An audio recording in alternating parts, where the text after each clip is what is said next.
Bon bah bienvenue Mas sur la chaîne du Scratch Club. Bah, merci pour l'invitation, hein. C'est cool. Ça me fait vraiment plaisir de faire cette interview de toi aujourd'hui. Ouais. J'avais envie de partager une histoire personnelle avant pour faire l'intro. Ouais. En fait, il n'y a pas si longtemps, c'était quoi, il y a 3 ans, je vais revenir même à mes 18 ans, je dis à mon père, j'ai envie d'être enseignant de golf. Ouais. Et il me dit, non Adrien, tu feras des études mon fils. Et du coup, je vais plus loin après dans ma carrière et à 30 ans, je suis complètement, je suis pas du tout à ma place, je me sens pas bien. Et je commence à réfléchir de me lancer dans le golf et à faire par exemple une appli de Scratch Club. Et là, je tombe, à un moment, je suis en train de traîner sur Instagram et je tombe sur une de tes pubs que tu avais fait en disant, tu as fait une pub Instagram en disant je donne des cours, si vous voulez, prenez avec moi. Et je commence à découvrir ton profil et là, je vois que tu étais quelqu'un qui avait pas forcément, qui a commencé le golf assez tard, qui a décidé de tout plaquer pour devenir enseignant. Et en plus, à l'époque, je crois que tu étais 6 de handicap ou 5. Ouais, je crois que c'était 6 à l'époque. Ouais. Je crois que maintenant, ramené avec le WHS, je suis passé 4. Il y a un moment, j'étais 0 avec le nouveau système. Je suis, je peux te dire que j'ai été scratch dans ma vie une fois. Mais à l'époque, avec l'ancien système, j'étais 6, ouais. Donc moi, je vois ça. À l'époque, j'étais 5. Je me dis, waouh. En fait, tu as été une vraie inspiration pour moi, j'avoue, pour passer le pas. Je me suis dit, si lui il peut le faire, pourquoi pas moi? Et après, je me rappelle de quand tu as fait une vidéo de combien, par exemple, tu gagnais sur YouTube et toutes tes plateformes auto. Je me suis dit, allez, vas-y. Ça a été je me suis dit, c'est bon, si je quitte, je me lance un peu, je me lance dans ma passion. Donc voilà, en tout cas, tu as été une vraie inspiration pour moi, suivre ma passion et devenir enseignant de golf. C'est cool. Je te remercie pour ça. Peut-être que quand tu fais tes vidéos, finalement, tu appuies sur upload, mais tu sais pas trop qui sont les gens derrière. Exactement, c'est plus ça. Donc aujourd'hui, je voulais faire un interview de toi, mais plutôt mal entrepreneur. Ouais. Parce que de façon très égoïste, parce que moi je vais devenir enseignant, là je vais être diplômé fin septembre et je vais devoir me lancer, donc j'aimerais bien avoir ton histoire, quand tu t'es lancé, donc quelles sont les leçons que tu as apprises et après finir sur la fin sur qu'est-ce que tu recommanderais à un nouvel enseignant. Bien sûr, moi je suis ouvert à toutes les questions, même argent ou quoi que ce soit, il n'y a pas de souci. Je suis open à tout, il n'y a vraiment pas de souci. Je suis très ouvert sur la partie entrepreneuriat et tout. Et content que ça t'ait inspiré finalement le parcours, parce que c'est un peu l'objectif quand tu lances ce genre de choses, YouTube ou quoi que ce soit, c'est quand même au final pour impacter des gens. Donc franchement c'est cool que ça ait pu t'aider quoi. En tout cas voilà, c'était une longue intro, tout ça pour donc maintenant je vais plus trop parler, je vais surtout te laisser parler. Tu peux. Et donc je voudrais juste revenir pour ceux qui savent pas la première fois que l'histoire quand tu as commencé à le golf, est-ce que tu peux juste nous repartager ça? J'ai commencé le golf, j'avais 24 ans, j'en ai 33 aujourd'hui, c'est ma 9e année de golf. J'ai commencé en 2014 et complètement au hasard. En fait, c'était mon meilleur pote, qui est toujours mon meilleur pote, on se connaît depuis très longtemps, depuis l'époque du collège, et il m'a dit quoi? Il était dans le délire casino. Équestre, des trucs un peu genre style Bourges, il voulait claquer de la thune. Il m'a dit viens on va essayer le golf et j'ai rigolé très fortement et on a tapé sur Google le premier golf le plus proche de chez nous, on habitait à Vélizy à l'époque. D'accord. Et on a vu la boulie, on a vu que c'était un peu chaud apparemment pour y rentrer. T'as essayé d'appeler en disant On n'a même pas appelé, on a vu c'est la boulie, laisse tomber, ça a l'air d'être un truc un peu Bourges et tout. On a vu le golf paumé de Buc. Et on s'est présenté à l'accueil et elle s'appelait Estelle, l'hôtesse d'accueil, qui est d'ailleurs encore dans le golf et je crois qu'elle est partie dans le sud. Mais elle nous a accueillis un rayon de soleil. Je me souviendrai toujours de cette journée-là parce que Estelle, c'est le genre typique de femme que vous rencontrez quasiment jamais dans le golf, quoi.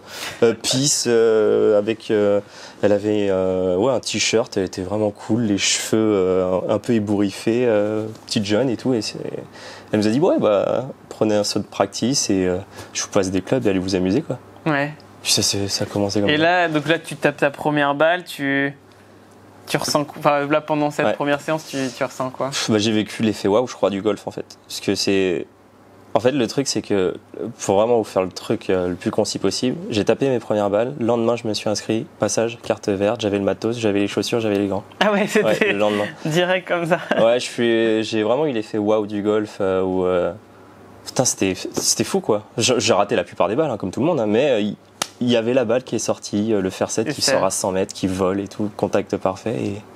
Et là, tu te dis, je vais le faire.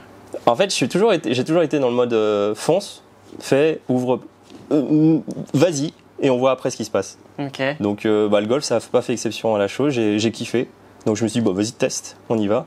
Il y a plein de choses que j'ai essayé dans ma vie où je me suis directement arrêté, mais ça a toujours été mon mode de fonctionnement, c'est fonce et tu verras après ce qui se passe. Quoi. Et à l'époque, tu travaillais dans quel domaine ? J'étais dans la restauration.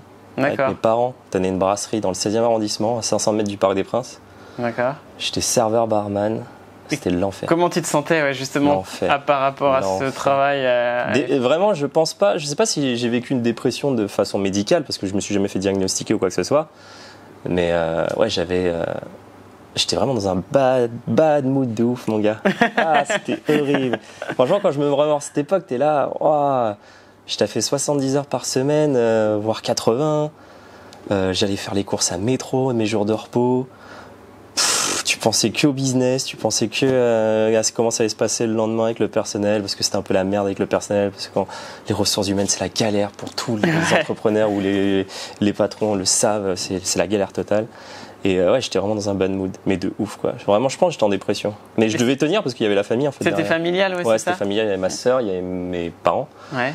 Et en fait, ce qui m'a fait tenir, je pense, c'est juste le fait de devoir le faire pour la famille. J'étais tout seul, je pense que j'aurais lâché à faire tellement longtemps. Très dur comme période professionnelle, ça c'était chaud. Ok, donc ça c'est un peu la situation. Et toi, là, le golf en parallèle, tu progresses vite, ça se passe comment Bah écoute, j'ai passé ma carte verte, c'était chez YouGolf, hein, donc je dis pas genre c'est chez YouGolf, du coup c'est de la merde, pas du tout, attention. Juste c'est la carte verte, donc tu passes ta carte verte, tu peux la passer en 2 mois si t'es un peu motivé. En l'occurrence, Goldebuck, pour ceux qui connaissent un peu, il y a personne dans ce golf, donc j'étais quasiment tout seul pendant les cours à chaque fois. Donc en gros, la carte verte j'ai eu en 2 mois. Et après, ce qui s'est passé, c'est que j'étais un peu largué quoi. Enfin, c'est pour ça que j'avais créé une formation en ligne par rapport à ça. Bref, on y reviendra peut-être plus tard sur les formations en ligne. Mais après la carte verte, il se passe plus rien généralement. Enfin, on s'en rend compte que dans les golfs, on passe à la carte verte et après, le prochain abonnement, c'est un truc parcours où tu joues au green fee, mais en termes de cours, c'est un peu compliqué de continuer, sauf des cours individuels, mais c'était un peu chaud financièrement. Donc, ce qui s'est passé, c'est que après la carte verte, je dis comme d'hab, fonce, va sur les parcours, éclate-toi la gueule, et vas-y, fais-toi mal, va sur les parcours et saigne le golf, quoi. Donc tout après en autodidacte, ouais. D'accord. Tout fait solo. Et à quel moment tu commences à te dire je veux devenir enseignant ? Je pense que c'est arrivé très vite. J'ai pas de date exacte, il n'y a pas un jour où je me suis dit que j'allais devenir enseignant, c'est toujours des choses qui mûrissent au fur et à mesure. Mais je pense que dans les premiers mois, parce que j'étais déjà dans un bad mood professionnel et j'avais rencontré un truc finalement que ça avait fait un truc de dingue dans ma tête. Ouais, je pense qu'au bout de 2 mois max, j'avais déjà l'idée qui mûrissait secrètement, hein, vraiment, qui me disait il y a peut-être un truc à tenter. Ça n'a pas l'air si compliqué. En fait, je me disais ça. Ouais. Je me disais, ça n'a pas l'air si compliqué. Je voyais mon prof de l'époque qui s'appelle Simon. S'il regarde cette interview, il se reconnaîtra. Ça fait des années qu'il a vu. Et je me disais, putain, quand même, c'est cool, quoi. Je suis arrivé, mes premiers cours, c'était en septembre. C'était l'été indien. T'es là, tranquille, posé, avec son club de golf. Il montrait. Je me suis dit, putain, c'est quand même cool comme métier. Du coup, au bout de 2-3 mois, je pense que ça a commencé à mûrir. Ok, donc c'est de voir ce pro, tu te dis il a un cool métier, je vais essayer de faire pareil. Ouais, c'est ça. Puis, en fait, j'ai toujours eu l'envie de transmettre des choses, et je pense que ça vient de là, la chaîne YouTube, de tout ça, quoi. J'ai toujours voulu enseigner aux autres. Ouais. Je faisais de la musique quand j'étais jeune, je voulais enseigner la musique, je voulais enseigner la batterie. Après, je voulais enseigner. J'ai toujours voulu enseigner, en fait. C'est vraiment quelque chose qui a été profond en moi. D'accord. De devoir transmettre. Ouais. Peut-être par preuve, j'en sais rien, tu vois, d'avoir envie de transmettre ou par preuve de narcissisme. Parce qu'en fait, c'est vrai aussi, tu vois, le fait de transmettre, je trouve que c'est vachement narcissique aussi, tu vois. Oui, le fait de vouloir créer une chaîne YouTube, il y a du narcissisme aussi. C'est vrai. Hein. Donc j'ai peut-être un côté narcissique qui a envie de se combler. Et je le dis encore une fois sans mal, hein, sans jugement, quoi que ce soit, mais il y a un côté où j'avais besoin de montrer des preuves, enfin de prouver quelque chose aux autres, peut-être à mes parents, peut-être à tout, mais j'avais besoin de prouver. Et l'enseignement, c'était peut-être un catalyseur pour ça, tu vois. Et donc tu passes, tu fais tes cartes pendant les Grands Prix, je pense. Ouais. Donc au bout de combien de temps t'arrives à avoir tes cartes? Très facilement en fait. J'ai pas du tout galéré. En fait, ce qui s'est passé, en gros, ma progression, c'est quoi? C'est au bout de 2 ans, je passe un chiffre. À partir de là, je suis neuf et je crois que je m'entraîne 1 an à peine. Saison de Grand Prix. Je commence à faire ma liste avec tous mes Grands Prix que j'avais tapés dans la saison. Il y en a une 20aine. Ouais. Les 2 premiers, je rentre les cartes. Je fais on va annuler les autres. Hein. C'était vraiment purement pour le. Ah non, c'est purement pour ça. En fait, avec le recul, forcément, je vais te dire, je regrette de ouf. Je regrette de ouf, ne serait-ce que parce qu'en fait, j'ai surkiffé les 2 Grands Prix que j'ai fait. En fait, j'en ai fait 4 parce qu'après, j'ai continué quand même 2 pour le fun. Mais j'ai surkiffé le jeu. En fait, j'adore le jeu. Donc, ce qui fait que j'ai envie de te dire, je regrette limite de me dire que j'ai pas continué parce que, en fait, ça aurait été un pur kiff. Mais financièrement, c'était chaud. J'étais au chômage à ce moment-là parce que j'avais arrêté en fait le boulot avec mes parents. Au bout de 2 ans, en fait, j'ai dit à mes parents, je vais tenter de passer prof de golf. Et donc tu te dis, je me mets 100% à ça. Ouais, je suis passé un chiffre pendant que je travaillais. Je golfais 2 fois par semaine, 1,5 fois par semaine. Okay. Tous les dimanches et tous les lundis matin. Et ou c'est tous les dimanches, enfin bref, peu importe, c'était 1,5 fois par semaine. Et au bout de 2 ans, en fait, la sauce prend. Je commence à me dire, je suis un chiffre en 2 ans sans rien faire de particulier, en fait, juste comme ça. Je me dis, ça va, c'est pas si compliqué que ça finalement pour avoir le niveau. Et je dis à mes parents, en gros, faut que j'arrête, quoi. Je quitte l'affaire. Et là tes parents, ils te disent quoi là, du coup? Comment ça se passe? Alors, ils croient en ce que je vais faire parce qu'ils m'ont toujours laissé faire ce que je voulais. Mais je sentais que c'était pas. Ouais, qu'ils avaient un peu peur, quoi. Ouais. Je suis le petit dernier de la famille, toujours été le protégé. Mais donc ils t'ont pas dit non mais t'es malade ils savent très bien qu'ils peuvent pas m'arrêter. Ouais, ils connaissent mon caractère. Ils ont l'habitude je suis quelqu'un qui, quand je veux quelque chose, quand je fais quelque chose, en fait je m'en fous de la vie des autres. Je le fais, mais peu importe ce qu'on me dit en fait. Tu peux me dire que c'est de la merde, tu peux me dire ce que tu veux. Je le fais parce que je pense sincèrement que je suis dans le vrai.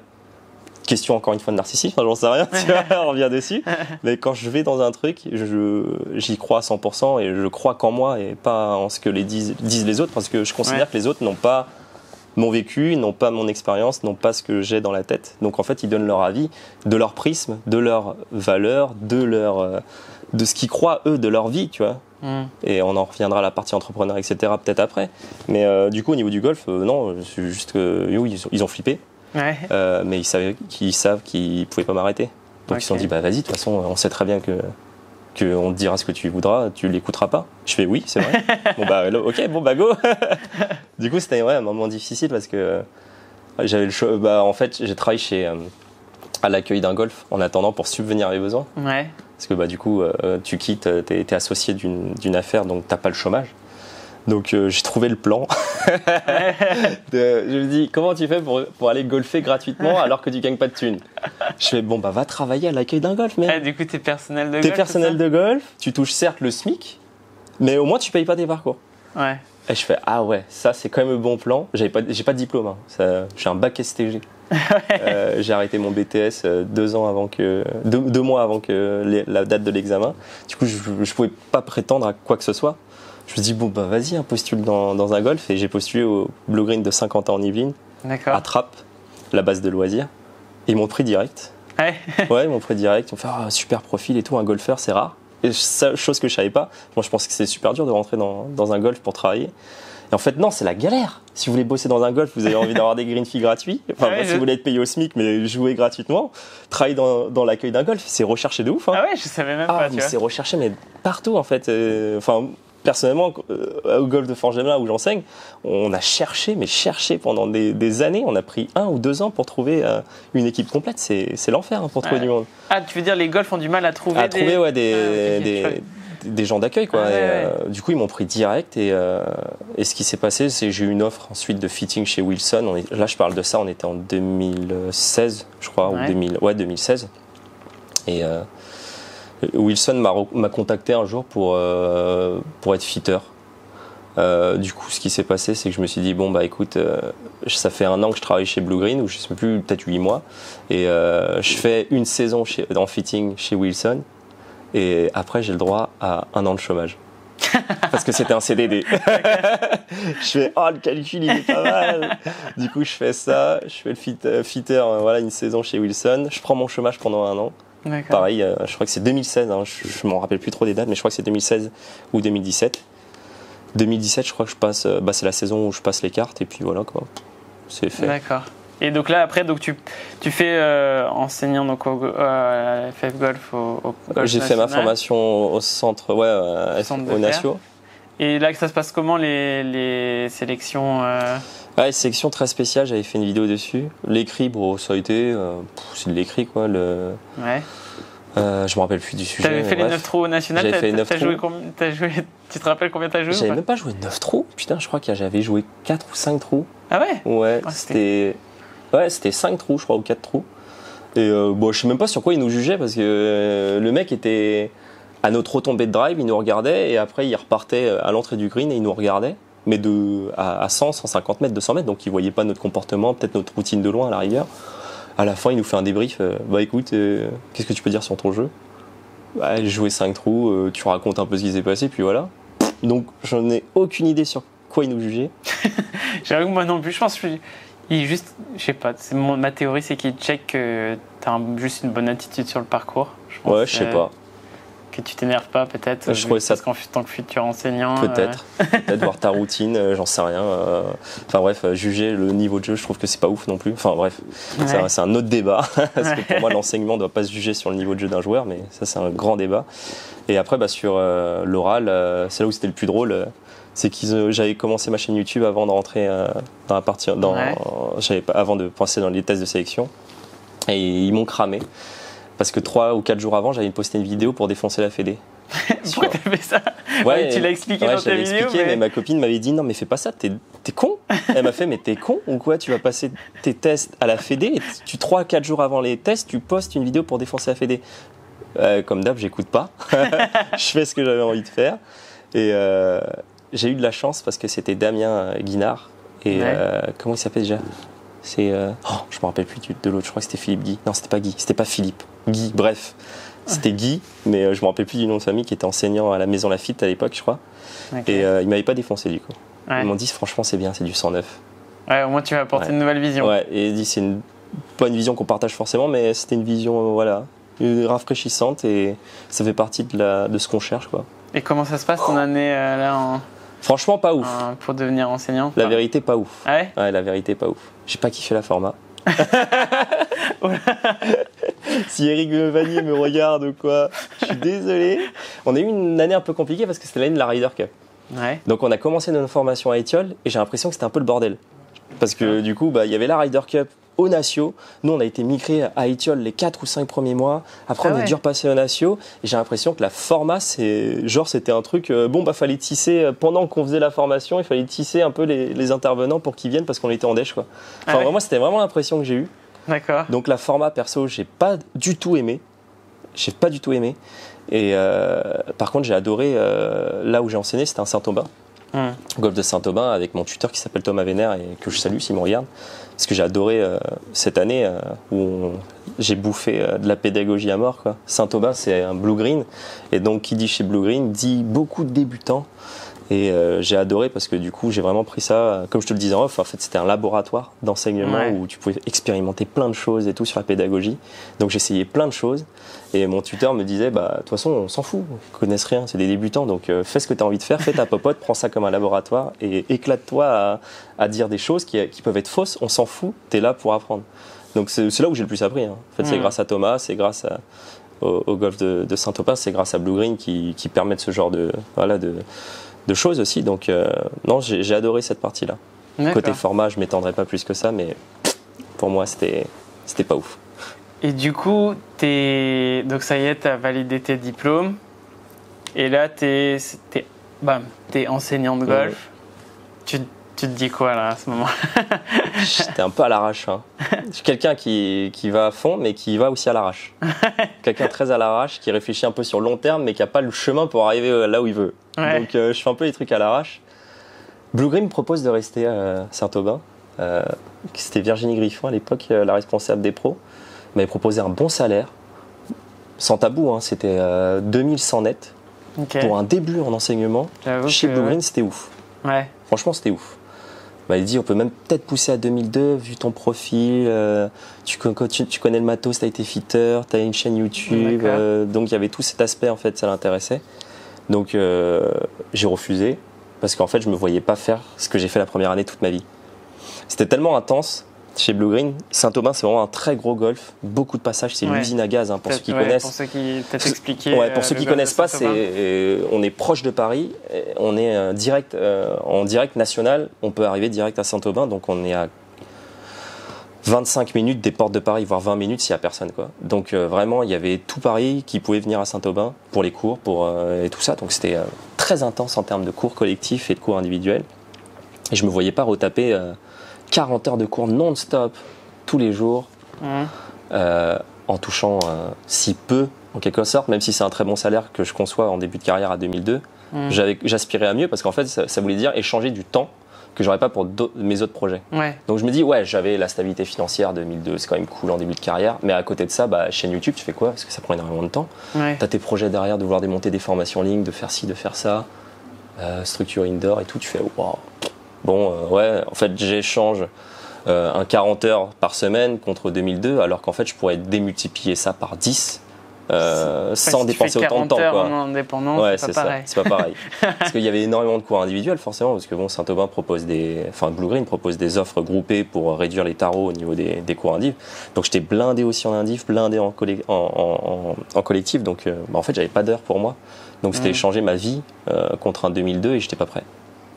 Donc finalement ce qui s'est passé c'est que j'ai eu la chance que encore c'est que des concours de circonstances en fait ma carrière, parce que concours de circonstances, le responsable enseignement de chez YouGolf, parce qu'ils n'étaient pas encore fusionnés Blue Green et YouGolf à l'époque, qui s'appelle Fabien Denoyan, m'avait contacté parce qu'il a vu que je recherchais un poste d'enseignant, et en l'occurrence il m'a dit écoute, je peux te proposer un poste où tu peux enseigner en indépendant à Buc, mais en contrepartie, tu prends l'école de golf à 15 balles ou 30 balles de l'heure, je ne me rappelle plus exactement. D'accord.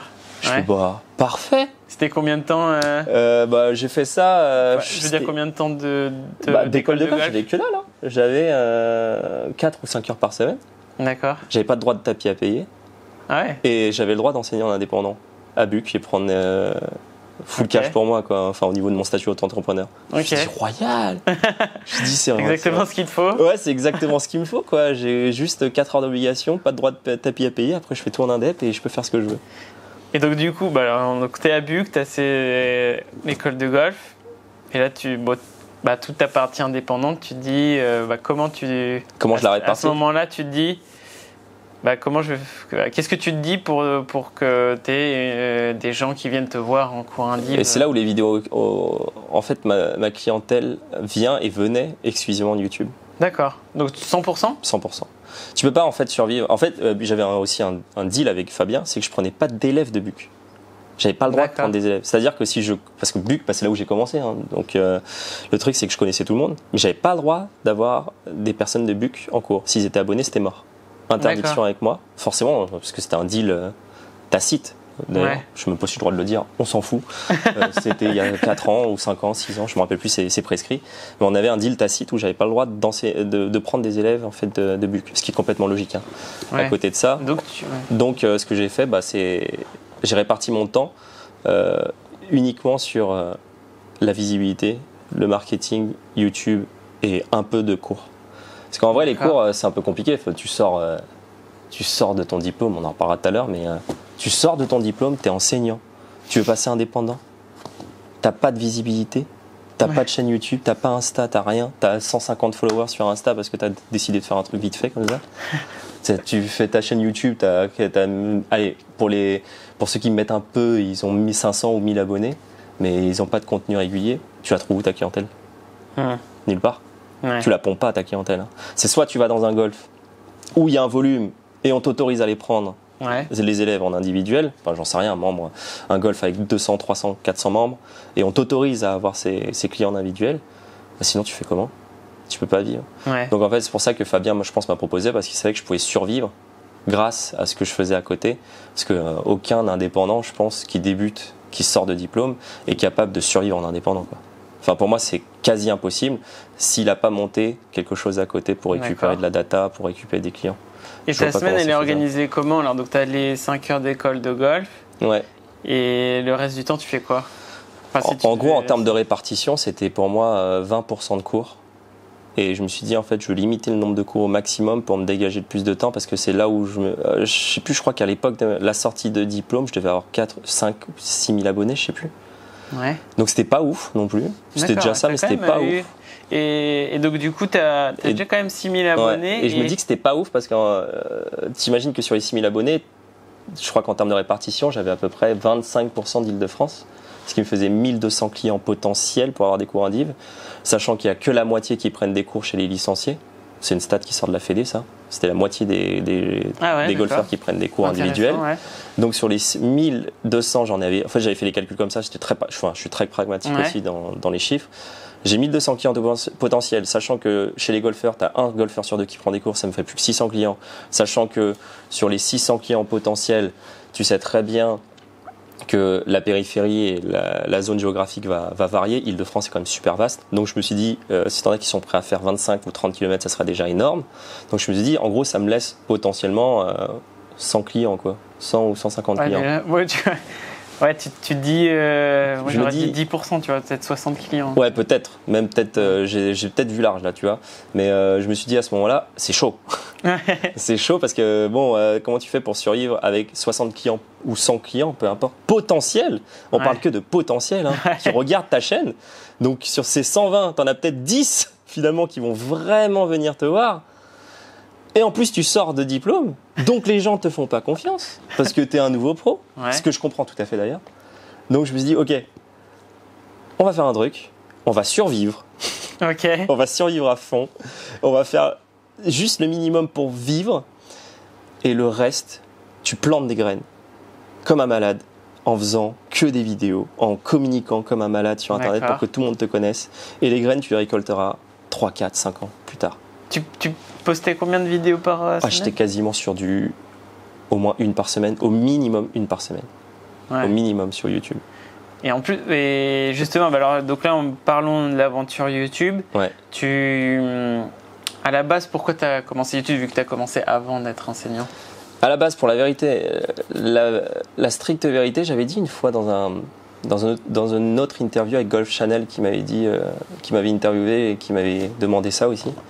Je pense que je leur ai menti, parce qu'en fait, si je revois ma conviction profonde de pourquoi j'ai commencé ma chaîne YouTube, c'est que j'avais déjà cette vision de base, de savoir que je voulais faire ça de mon métier. Quand j'avais fait mon interview chez Golf Channel, vous pourrez la revisionner, elle est sur YouTube, je crois. J'avais dit que c'était pour le kiff, que je voulais faire ça pour montrer aux potes, tu vois, montrer juste pour le fun. Ouais. En vrai, c'est faux. Ouais. Je pense que c'est complètement faux, que je voulais pas me l'avouer. Mais j'avais déjà cette idée de faire quelque chose dans le monde du golf, sans savoir que j'allais forcément passer enseignant, même si j'avais déjà l'idée et que ça avait déjà germé. Mais j'avais déjà l'idée de faire quelque chose, de faire de ma chaîne en fait un business. D'accord. Que ça soit en fait, je savais même pas à l'époque que j'avais créé des formations en ligne ou quoi que ce soit, mais ce que je savais c'est que j'allais vivre de cette chaîne. Peu importe la façon dont j'allais vivre de cette chaîne, mais quand j'ai commencé en fait, je savais que j'allais vivre de cette chaîne. Tu t'imaginais vivre de... À l'époque, est-ce que tu t'imaginais vivre de la YouTube Money ou tu... En fait, j'ai été très réaliste. On est sur un marché niché. Ouais. C'est le golf. Ouais. On a 450. Golf français. Ouais. Golf français. On a 450 000 licenciés. 52 ans de moyenne. C'est peut-être une personne sur deux qui doit regarder YouTube à partir d'une certaine audience sur ça. Ton bassin de clients, et c'est 250 000 au plus gros au golf, dans le golf français. Tu pouvais pas, je savais, en fait, j'étais très pragmatique, encore une fois, tu vois, c'est que des stats, c'est que tu peux pas vivre de la YouTube Money sur un marché niché, c'est pas possible. Ouais. À partir du moment, c'est pas possible. Tu peux faire les two brothers. Tu vois, tu peux faire les two bros à faire de l'entertainment à fond, mais tu vivras pas de la YouTube Money. Même s'ils ont énormément de vues, ils ont peut-être le meilleur taux abonnés, rétention, vues et commentaires et likes, etc. Ouais. Mais je pense qu'avec leurs stats, ils doivent faire peut-être à tout péter, parce qu'à un moment, j'étais arrivé à leur niveau, au niveau des stats, au niveau du nombre de vues, quand j'avais fait mon pic d'audience. Ils doivent peut-être prendre 600 ou 700 balles par mois, grâce à YouTube. grâce à YouTube. Ce qu'il me disait, c'était 300. Mais 300, bah tu vois, ça a baissé de ouf. Parce que moi, à l'époque, j'avais un CPM beaucoup plus élevé. Enfin bref, c'est le coût par vue, bref, moyen.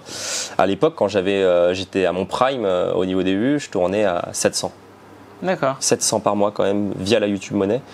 Donc tu vois, Toubro maintenant, peut-être qu'ils ont baissé les CPM parce que c'est un peu moins niché vu qu'ils font de l'entertainment, ils ont peut-être capté que Enfin, moi je leur ai demandé ça, mais c'était quand ils commençaient, donc c'était peut-être. Non, je pense ils ont forcé. À mon avis, ils ont augmenté. Ils tournent entre 700 et 1000 euros les Toubro sur YouTube Money. Je suis quasiment sûr de ça. Enfin, je peux jamais être sûr, hein, mais au niveau de mes stats. Peut-être dites-le en bas. Ouais, les Toubro, si vous regardez la vidéo, dites-nous, mais je pense que ça doit osciller entre 700 et 1000 euros, quoi, les Toubro. Au niveau que de la YouTube Money, hein, je parle de la YouTube Money. Donc en gros, moi, je me suis dit, clairement, je pouvais pas vivre de la YouTube Money, c'était pas possible de toute manière. Donc je me suis dit, à partir du moment, t'as plusieurs façons de vivre sur Internet.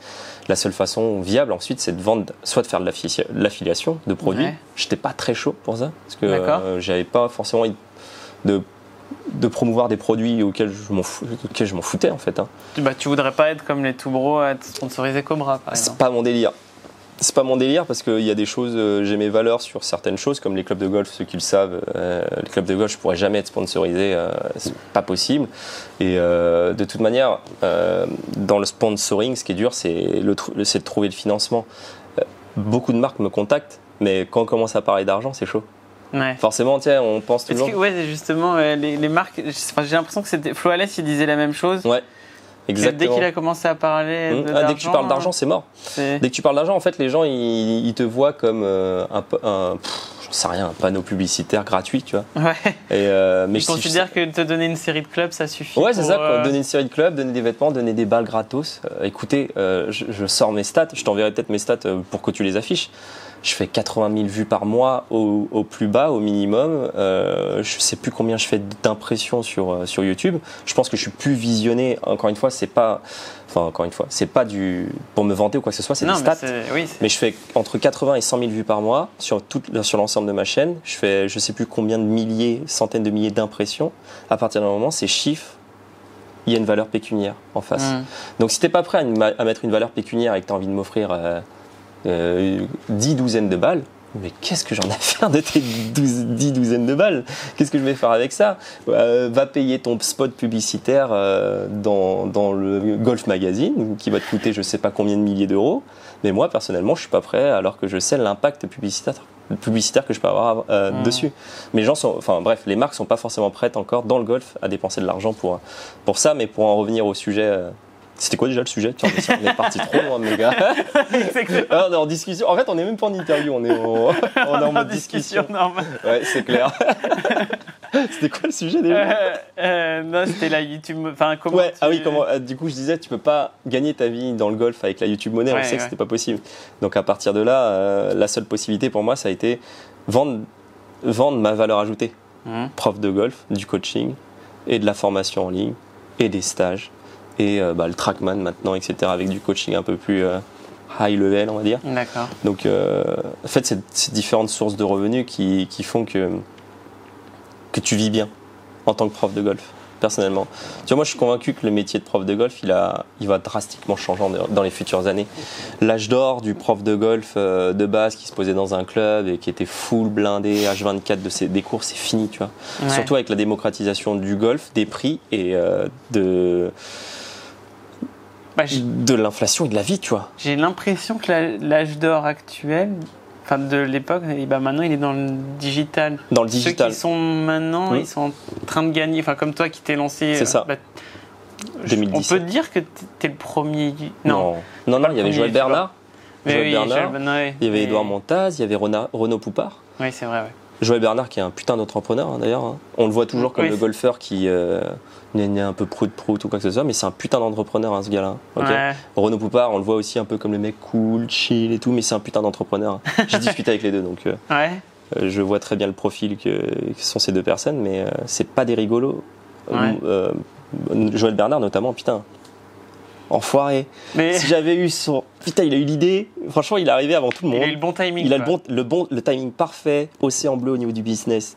Il a raflé tout le monde. Il a tué le game. Maintenant, je sais pas comment il dit, mais... Je dis à Joël Bernard, on sait que tu t'appelles Joël Bernard de mon coach de golf. Juste voir ta tête, je sais que c'est Joël Bernard de moncoachdegolf.com. C'est vrai qu'elle est énorme ton intro. Si je l'avais parodié une fois. Déjà sur je vais vous régler votre driving. C'est vrai que Joël, elle est énorme ton intro parce que en plus je m'étais foutu de ta gueule sur une de mes vidéos où j'avais fait salut, c'est Joël Bernard de moncoachdegolf.com. J'avais rigolé mais comme un fou. Mais en rigolant, hein, Joël bien entendu le prend pas personnellement si tu regardes l'interview, c'est une boutade. Mais c'est vrai que ton début de vidéo il est trop fort à chaque fois, mais t'es un putain d'entrepreneur. Et ça, juste pour ça tu mérites mon respect. Bref, et donc du coup t'es sur YouTube et donc tu te dis ouais je vais faire ça et donc t'as décidé dans ta stratégie de... Est-ce que déjà tu faisais des vlogs à cette époque? Ouais, je faisais déjà des vlogs et c'est surtout que ça... En fait au début je faisais pas de vlogs et en mode je sais plus en fait je regardais les Good. Ouais. Enfin comme tout le monde. Hein, en fait t'as été... Non, quoique Renaud Poupard, il a fait des vlogs aussi, mais t'es un peu le premier vlogueur golf. Je crois que c'est Charles Damourette le premier, je suis pas sûr de me dire, mais je crois que Charles en avait fait avant moi. Enfin bref, je sais pas, je fais partie des premiers, ça c'est sûr. Mais le premier, non, je pense pas. Mais en fait, tu vois, je regardais les Good, donc en fait, je surkiffais juste le contenu. Je me suis dit, waouh, c'est ouf. Ouais. En termes de. C'est ouf. Donc je me suis dit, bon, on va tenter, tu vois, avec une cam comme ça, quoi. Ouais. Puis, voilà. Et en fait, je faisais pas, et après 1 an ou 2 ans d'existence, j'ai commencé à faire ça. Ça a cartonné de ouf. Ouais. Les gens, ils kiffent les vlogs, quoi. Enfin, ils kiffaient les vlogs. Et après la YouTube Golf Club ou des trucs comme ça, là, ça a commencé de l'explosion. C'est toi qui as eu l'idée de faire ça? Ouais. J'avais lancé, en fait, comme tout, je lance beaucoup d'idées, des bouteilles à la mer un peu partout et je vois un peu ce qui prend. Mais ouais, la YouTube Golf Club, c'est un truc qui me tentait de ouf. Et je sais pas, j'avais réuni tout le monde sur un groupe Messenger, j'avais parlé de ça, de l'idée. Et après, je m'en suis plus jamais chargé. J'ai peut-être eu l'idée, j'ai eu l'idée, mais je remets à César ce qui est à César. Ouais. J'ai eu l'idée, mais je n'ai rien organisé. Moi, j'ai juste lancé le truc, j'avais d'autres choses à faire. Donc, généralement, c'était les tout bros qui étaient à fond dedans. C'était Charles Damourette, c'était Lefty, c'était Flo Alès. C'était que ces gars-là qui étaient à fond. Moi, j'étais juste, bon, bah, c'est quand, à quelle heure? Allez, je suis là et on y va. Mais j'ai eu l'idée. Bon, c'est déjà ça.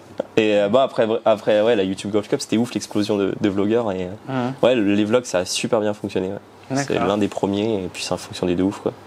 Et là, donc, du coup, en gros, ce que tu fais, c'est que tu te filmes. En gros, tu fais un parcours par semaine, tu le montes dans la semaine, et tu donnes quelques cours à l'école de golf. Exactement. Moi, c'était un peu ça la répartition. C'était 20% de cours. On en revient en fait au truc de base. C'était vraiment ça la question.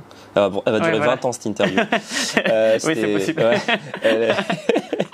C'était 20% de cours, on va dire, et 80% à planter des graines pour plus tard, pour les futures années, pour pouvoir récolter tout à la fin. On sait que dans l'entrepreneuriat, de toute façon, tu vis pas au début et que tu survis et tu fais tant bien que mal, et c'est juste être le plus patient possible et faire les tâches qui vont te permettre de planter au mieux tes graines, quoi. Je me suis dit, après c'est un peu la loi de Pareto, quoi. 20% de tes actions vont engendrer 80% de tes résultats. Donc je pars toujours de ce principe-là, en fait, dans l'entrepreneuriat ou même dans toutes les décisions que je prends dans la vie quotidienne.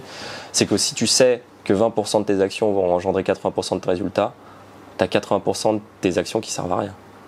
Et là, je me suis dit, le truc qui sert le plus, c'est quoi? C'est la création de contenu, quoi. Donc vas-y, feu, j'étais bon dans ça. Enfin, j'étais bon, j'en sais rien si je suis bon ou j'étais bon ou j'en sais rien si. En tout cas, je me considère comme pas mauvais. Donc, tu as eu quand même beaucoup de gens qui ont adoré ton contenu. Donc. Ouais, il y a eu pas mal de personnes. Donc je me suis dit, vu que t'es doué dans ça, vas-y, fais-le. Et en plus, c'est ça qui va te rapporter plus tard. Puis, Et par rapport à ça, du coup, quels sont les élèves qui viennent te voir en cours Parce que moi, par exemple, pour mon exemple personnel, je me demande, mais là, je suis en train de... Je parlais à un autre entrepreneur hier, qui est Lewis Wallace, et il m'a dit, choisis ton avatar, choisis quel client tu veux cibler, et ensuite tu fais tout autour de ça. Donc les gens qui venaient te voir en cours, ils avaient quel niveau? C'était... moi, pas du tout d'avatar ou quoi que ce soit. En fait, c'est vrai que c'est un conseil qui revient souvent dans l'entrepreneuriat, te dire il faut que tu imagines l'avatar du client, que c'est celui-là que tu vas cibler, donc tu vas devoir créer du contenu en rapport avec ça. Ouais, voilà. Pas du tout, moi. Non, toi, c'était pas du tout ça. Pas. Okay. Moi, je faisais juste ce que je kiffais. C'est juste, tu suis ton instinct. Je suis mon instinct et je vois après ce qui se passe. D'accord. Bah, tu vois, toujours dans l'esprit, fonce et après tu vois. Donc je m'imaginais pas du tout l'avatar ou quoi que ce soit. Moi, c'est juste, je faisais ce qui me faisait kiffer. À l'époque, j'adorais faire des vlogs, c'était trop le kiff.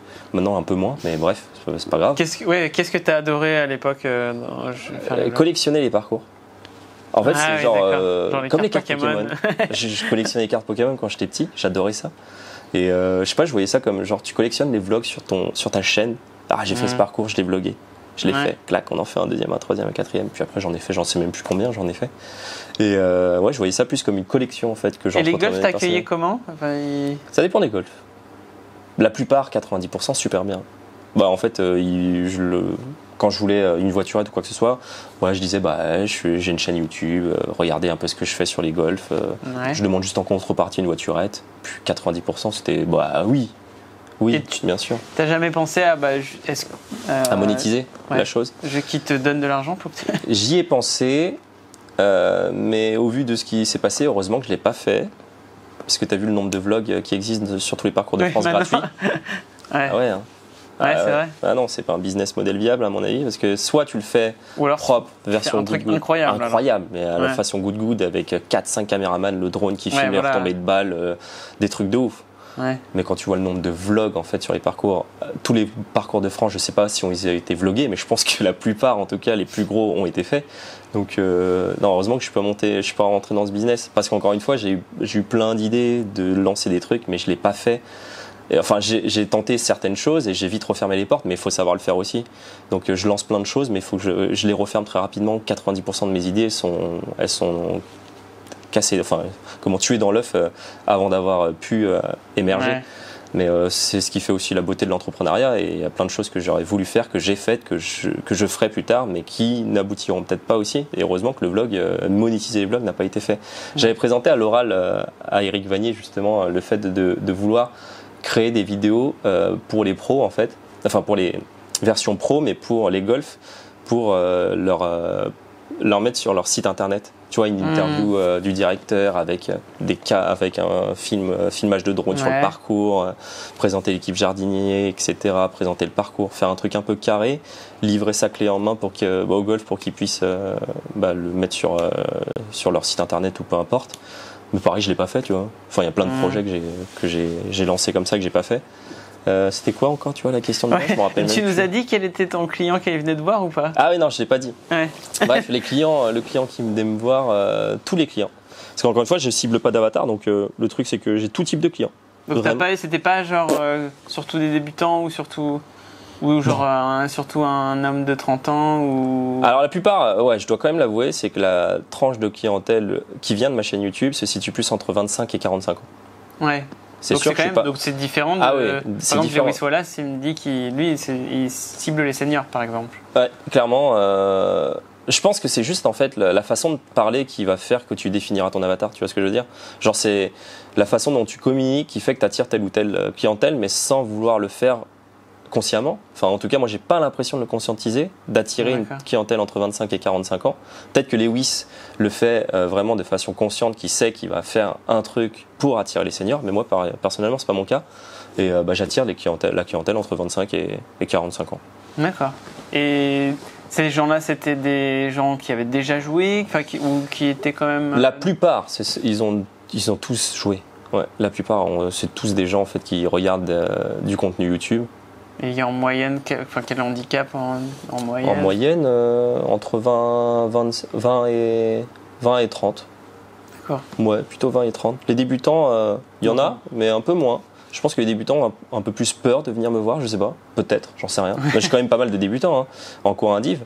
Mais généralement, c'est plutôt des joueurs assez confirmés au final.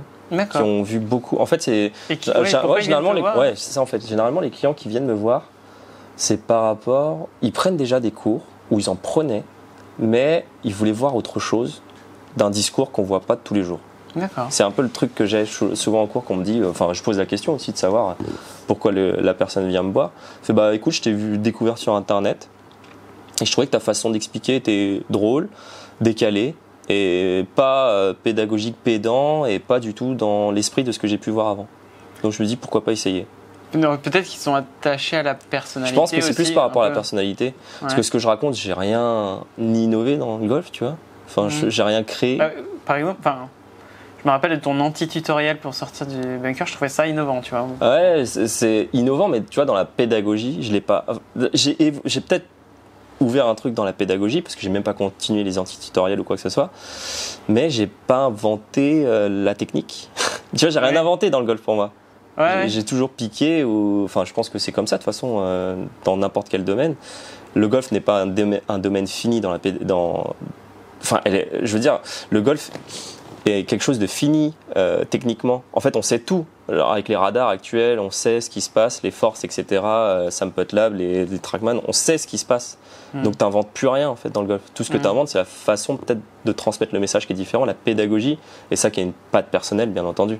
Donc, la plupart des gens viennent me voir par rapport à mon discours, je pense, et la façon dont je le transmets. Mais encore une fois, moi, j'ai rien inventé dans le golf. Hein. Absolument pas. Tu ne possèdes pas le sujet du slice. Je ne possède pas de potion miracle, ce que je dis souvent aux gens. J'ai pas de solution miracle. Je suis désolé, ça n'existe pas au golf. Et du coup, au début de ta carrière, tu dirais que ton revenu il est réparti à quel pourcentage entre enseignement, YouTube et la formation? Alors YouTube, à la base, tous mes revenus forcément venaient de mes cours. Parce que quand tu facturais 60 € de l'heure, forcément ça va assez vite quand tu as un peu de clients. Mais encore une fois, je gagnais pas des masses au début parce que première année, pour trouver les clients, c'était chaud en fait. Hein. Tu sais, on revenait par rapport à ce qu'on se disait tout à l'heure, le client potentiel qui pouvait venir, j'avais peut-être 10 clients ou 20 clients potentiels qui pouvaient venir me voir. Donc j'avais pas beaucoup de revenus. Du coup, j'ai galéré en fait en début. Tout n'a pas été rose. D'accord. Là où ça a explosé, c'est quand j'ai commencé à lancer les formations en ligne et aller au golf de Forges-les-Bains et à me poser et à lancer ça. Enfin, ça c'est un peu plus tard. Justement, c'est ma question. Du coup, voilà, comme ça on enchaîne, on passe à quelque chose d'autre. Donc, tu as parlé du statut indépendant et statut mixte. Et donc, pourquoi alors tu as décidé finalement d'aller à un statut mixte parce que c'était galère. En vrai, c'était galère. Je pense que je m'en sortirais beaucoup mieux maintenant au vu de l'assise que j'ai au niveau de la notoriété sur Internet que j'ai. Mais à l'époque, c'était compliqué en fait de vivre en indépendant. C'était précaire. Le truc, j'avais pas encore lancé ma formation en ligne. J'avais que YouTube du coup pour me ramener des clients et c'était chaud en fait. Et à l'époque, tu faisais pas de stage encore? Non, je faisais pas de stage, je faisais rien à part donner des cours en indiv et j'avais encore rien fait. Donc j'ai juste décidé de changer parce que j'avais besoin de survivre en fait. Je pense que c'était surtout ça. Ouais, donc il te fallait quand même un côté. Juste que je vous rendiez compte, il y a des profs de golf ou des futurs profs de golf qui vont nous regarder. J'avais quand même 6000 abonnés quand je me suis lancé. En indépendant, je vivais pas. Dans un golf qui vous permettait pas d'avoir la clientèle, certes. Mais dans l'idée, c'est quand même chaud. Hein. Donc il faut quand même être bon pour réussir clairement. À être en indépendant. Être 100% indépendant, je pourrais maintenant. Là, je pourrais, mais à l'époque, non, c'était pas possible. C'était pas possible. Parce que là, ce qui me permet de vivre en indépendant, là, je pourrais en fait me barrer parce que j'ai ma formation qui tourne. Tu crées ce que je disais, tu crées une tentacule en fait sur YouTube sur Internet qui va te permettre de vivre. Parce que tu as récupéré tellement de data, de mails, qui s'alimentent tout le temps, tu as de nouveaux clients tout le temps. Ça fait que grossir en fait, c'est un peu un effet boule de neige. Au début, c'est pour ça que je te disais de planter les graines. Parce qu'à l'époque, j'étais obligé de changer parce que je pouvais pas survivre, mais je plantais mes graines pour maintenant en fait, tu vois. J'avais déjà réfléchi pas l'interview, hein, mais à ce que j'allais faire en 2023-2024, je me projetais à N+4, N+5, savoir que je plantais mes graines et qu'à partir de là, je pourrais me barrer et je pourrais faire ce que je veux. En fait, on fait tout ça pourquoi? Je pense que n'importe quel entrepreneur, que ça soit dans le golf ou quoi, c'est juste le temps, quoi. Tu veux le temps. Tu payes, la vie, c'est juste d'acheter son temps, tu vois. Encore une fois, c'est très pragmatique. Système capitalisme, tu as un temps de vie limité, l'argent c'est illimité, tu essaies de le récupérer pour payer ton temps et c'est comme ça, quoi. C'est pour ça que je voulais absolument pas, tu vois, être salarié ou quoi que ce soit parce que bref, pour ceux qui sont dans l'entrepreneuriat, c'est pas des termes qui vous paraîtraient un peu barbares, mais tu vois, la rat race, quitter la rat race ou quoi que ce soit, la rat race pour ceux qui ne sont pas dans l'entrepreneuriat, l'entrepreneuriat, c'est quitter le métro boulot dodo du 35 heures, aller au bureau, échanger son temps contre un salaire fixe, ne pas diversifier ses sources de revenus, etc. Moi, j'étais déjà dans le mindset de me dire, je veux être libre. Je veux être libre, faire ce que j'ai envie de mon temps. Et j'en suis arrivé en quelque sorte au stade où je voulais, quoi. D'accord. Et donc aujourd'hui, tu fais, donc tu as toutes tes activités. Du coup, tu travailles combien d'heures par semaine? C'est très variable. Si je devais peut-être faire une moyenne sur le mois, peut-être 20 heures. Au total? Ouais, 20 heures par semaine peut-être. Entre 15 et 20 heures par semaine, si je devais glisser. C'est ça ou... De total, de travail. De travail total. Tes vidéos, tu les montes en combien de temps? En fait, je monte très vite. Parce que moi, je mets mes 15 heures à monter. En fait, j'en ai tellement fait que c'est devenu super limpide. D'accord. Enfin, une vidéo, ça peut me prendre, tu vois, 1 heure. 1 heure? Ouais, ça peut me prendre 1 heure. Ah oui. Après, c'est des vidéos. Comparé à un vlog. Comparé à un vlog, maintenant, ça me prend peut-être 3 heures. 3 heures? Ouais, pour monter un vlog. Oh. En fait, j'ai tellement. Enfin, c'est les habitudes. Ça va super vite, quoi. Ah ouais, c'est Après, j'étais très rapide sur un ordi. Je suis très rapide. Tu vois, c'est le côté asiate ou quoi que ça. Parce que j'ai joué à très haut niveau sur les jeux vidéo à l'époque quand j'étais jeune. Donc, quand on me voit sur un clavier, parfois les gens ils hallucinent, quoi. Ouais. Bref, je comprends pas ce qu'il est en train de faire. J'en sais rien, moi. Tu sais, ouais, mais je vais super vite en montage. C'est peut-être la force que j'ai par rapport aux autres gars qui n'ont pas l'habitude de monter. Mais je vois, effectivement, j'ai déjà vu je dirais pas des noms, hein, mais j'ai déjà vu des personnes, des vlogueurs à la YouTube Golf Cup et essayer de monter des trucs. J'étais là. Waouh, mais c'est lent, mon gars! Putain! C'était lent de ouf! Après cette interview, je vais te regarder comment tu montes une vidéo parce que là. Et ouais, non, ça me prend très peu de temps. C'est pour ça qu'en montage, maintenant, c'était devenu tellement fluide que. Enfin voilà, quoi. Ça me prend très peu de temps. Et du coup, le reste du temps, est-ce que tu continues à jouer au golf? Beaucoup moins. Ouais. Ouais. Carrément. Ce que j'en parlais, c'était avec un mec de mon équipe au golf de Forges-les-Bains, c'est que le golf, le jeu en soi, je l'ai mis un peu de côté parce que j'ai un peu atteint ce que je voulais atteindre dans le golf. C'est pour ça que tu t'es mis au tennis. Exactement. En fait, je prétends plus avoir un niveau de jeu au golf. J'ai plus envie de faire quoi que ce soit dans le niveau de jeu. J'ai pas le temps nécessaire pour progresser en fait dans mon golf. Si je devais progresser dans mon golf, là, tu vois, je joue en moyenne, peut-être que je dois jouer plus 8, plus 10 en moyenne maintenant. Et si je devais descendre ce niveau de jeu à, j'en sais rien, 0, mec, ça me prendrait 10 heures de plus par semaine à jouer au golf. Et là, j'ai une famille, j'ai un enfant, je projette d'en avoir un deuxième. C'est pas possible, en fait, tu vois. Et j'ai plus envie de me prendre autant de chou à essayer de progresser dans un sport. Alors que je m'épanouis beaucoup plus dans d'autres disciplines. Enfin, tu vois, on en revient sur la partie entrepreneur. J'ai pas que le golf, en fait, dans ma vie. Je suis vachement à fond dans l'investissement, dans l'immobilier, dans la crypto-monnaie, dans la bourse. J'adore tout ce qui est investissement, ce qui touche un peu à l'argent. Pas du tout dans une question de vouloir l'argent, mais c'est toujours dans une question d'échanger son temps contre de l'argent et d'être libre financièrement. Donc, je suis beaucoup dans ce mindset qu'on appelle un peu le mouvement FIRE, où tu as envie d'être libre très rapidement et faire ce que tu veux de ta vie, tu vois. D'accord. Donc, en fait, le golf, c'est une passion, mais j'ai plein d'autres passions. J'adore le tennis, tu vois. J'en fais beaucoup plus maintenant que le golf, limite.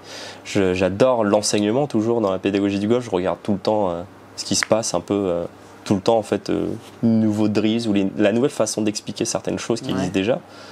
Donc en fait, je répartis mon temps de façon un peu plus différemment. Avant, j'étais vraiment focus 100% golf, monter dans le YouTube game, etc.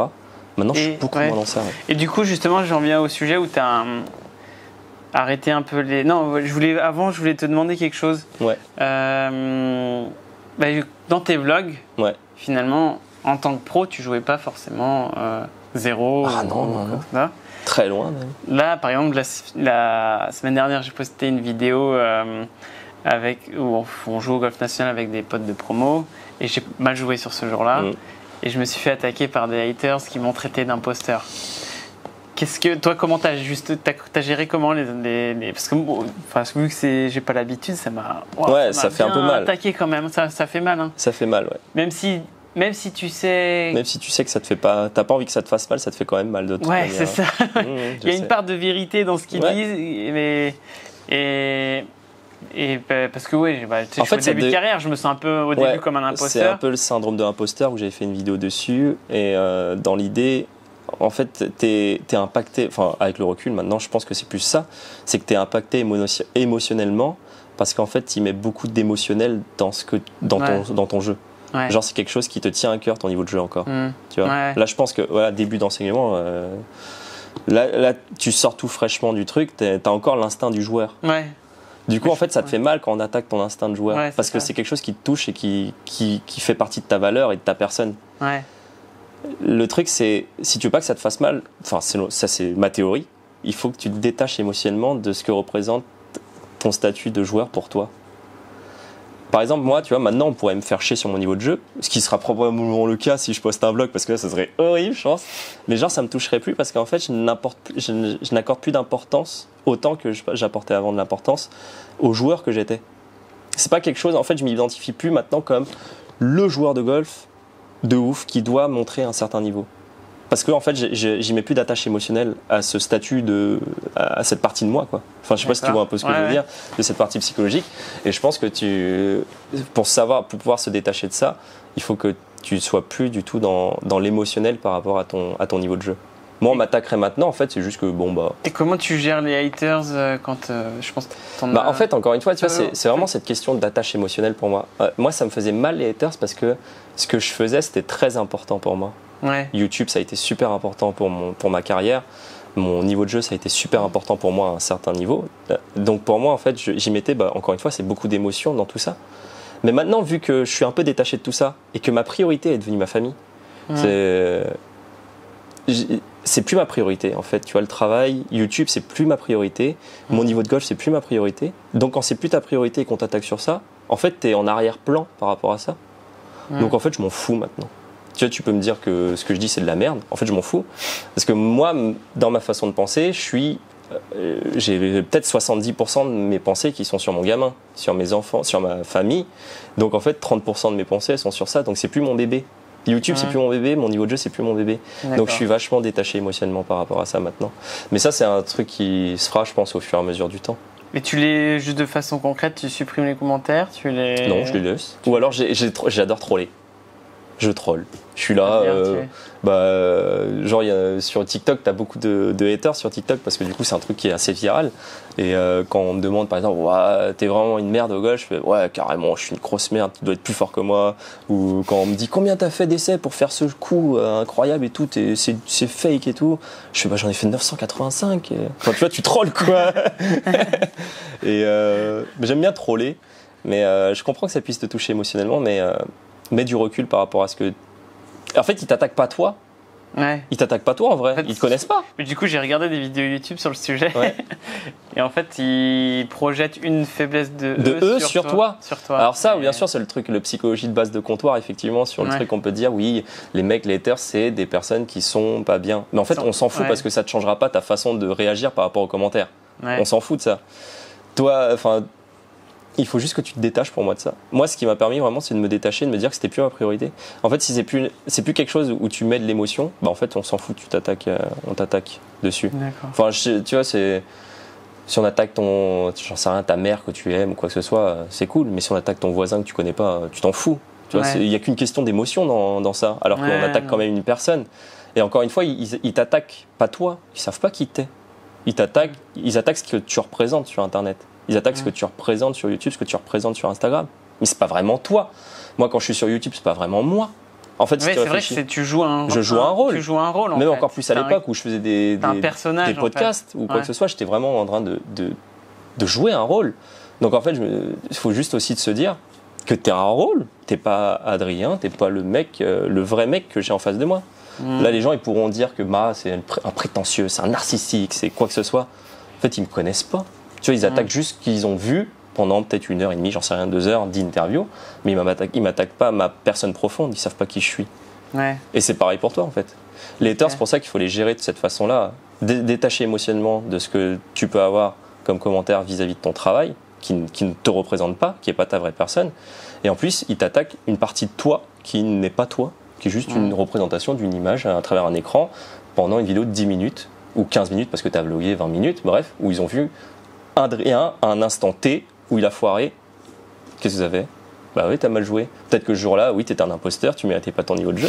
Mais est-ce que, encore une fois, le niveau de jeu fait de toi un bon enseignant ou pas ? Ouais. Ça, absolument pas, tu vois. Ça, qu'est-ce que tu veux répondre à ceux qui pensent, qui jugent le niveau de jeu, enfin, d'un pro par rapport à sa pédagogie ? Je peux rien dire parce qu'en fait, ça dépendra toujours du prisme de la personne que t'as en face de toi. J'ai plein de clients pas des clients d'ailleurs, j'ai plein de golfeurs qui me disent. Si je veux voir un pro, moi je veux qu'il a été sur le Challenge Tour au minimum, etc., qu'il ait un très bon niveau de jeu, parce que je considère qu'il faut avoir un très bon niveau de jeu au minimum Challenge Tour pour pouvoir enseigner ce que j'ai envie de savoir. D'accord. Ça, c'est pas tes clients ? Non, ça c'est pas mes clients. Okay. J'en ai un, c'est le frère d'un client. Qui veut pas venir me voir, parce qu'en fait le client il vient me voir, mais son frère veut pas venir me voir parce qu'il considère que je suis pas assez bon en termes de niveau de jeu, alors qu'il est 35. Hein. Bref, ça c'est encore un autre sujet. Exactement. Mais du souvent, coup, les haters, c'est aussi les moins bons joueurs. Aussi, non et du coup, j'ai plein d'exemples de noms mais vraiment connus dans le monde du golf qui étaient en promo avec moi, mais vraiment très connus. Que je ne citerai absolument pas dans cette vidéo parce que j'ai pas envie de leur faire de la mauvaise pub et ça n'apportera à rien au débat, mais qui enseignent comme des pipes en bois, mon gars. qui enseignent mais vraiment comme des pipes en bois. En fait, il y a des personnes qui sont tellement bons, qui ont atteint un tellement bon niveau de jeu, qu'ils savent même plus comment ils font et comment ils faisaient, et c'est tellement devenu naturel qu'ils n'arrivent même plus à mettre des mots. Tu vois. Enfin, moi, peut-être qu'il a évolué pédagogiquement depuis l'époque. Hein. Mais vu qu'ils ont un bon niveau de jeu, ils sont toujours excusés si ça n'a pas marché. Bah, c'est toujours le prisme du beau gosse. Tu vois, genre t'es beau gosse, on t'accordera toujours plus de crédibilité qu'au mec qui est trop laid. Alors qu'en fait, peut-être que dans ta tête, t'es complètement cinglé. Tu vois, ça revient au mec, les serial killers, je sais plus comment il s'appelait, celui des États-Unis là, mais à l'époque, bref, je me rappelle plus du nom. Mais c'était un beau gosse, il avait carrément des meufs qui venaient le voir et tout. Il s'est marié avec une de ses fans et tout parce qu'il était trop beau et on pouvait pas dire que c'était un tueur en série, c'était pas possible, alors qu'il a violé des centaines de femmes. Mais il était tellement beau physiquement que voilà. Le niveau de jeu un peu au golf, c'est un peu pareil, tu vois. T'as beau peut-être être nul dans ton enseignement, mais vu que tu as été sur le Challenge Tour, l'European Tour, tu as l'aura du beau gosse. Et je comprends tout à fait, c'est comme ça, c'est la vie qui veut ça. Mais dans l'idée, j'ai pas de nom, hein, encore une fois, mais il enseignait comme une pipe à l'époque, alors qu'il a joué avec Victor Dubuisson et tout ça. Donc quand même, c'était quelqu'un qui avait un certain bagage au niveau du jeu, mais pédagogiquement, c'était une chèvre. Parce que je dis souvent qu'un enseignant, on ne le juge pas par sa qualité de savoir, la technique et tout. En fait, le savoir et la technique, tu l'as sur Internet. Tu peux tout savoir sur la technique du golf, en vrai. Tu n'as même plus besoin de passer de formation, en vrai, pour connaître la technique, les lois méca, etc. On s'en fout de ça. Ça, c'est tout le savoir, on peut l'avoir sur Internet.